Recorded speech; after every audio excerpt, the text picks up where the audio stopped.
Also, I will say, in the 80s, it was really not until the 80s that Los Angeles itself became really viewed worldwide as a world city. A lot of it had to do with the Olympics, but I remember in the 80s there was a cover story in the Atlantic called The Big Orange, and things like that. So I think people your age, and in a certain way, reading The Reluctant Metropolis must be a surreal experience for you because it sort of explains the world you grew up in. I've talked to other people like that.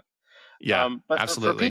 for the people your age, the idea that Southern California is crowded and urban is not a foreign idea. For in your grandparents' generation, the generation that may have come here after World War II, that was a very foreign idea.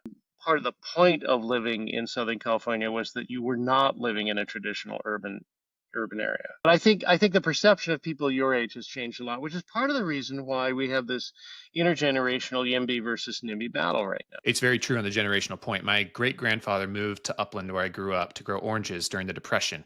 And so my grandpa described as a child there being only 5 points where they had to stop the car between Upland and the 40 miles to downtown Los Angeles. There's only, five stop crossways where they had to stop. Obviously, the thought of only stopping the car 5 times is absurd to anyone growing up in my age.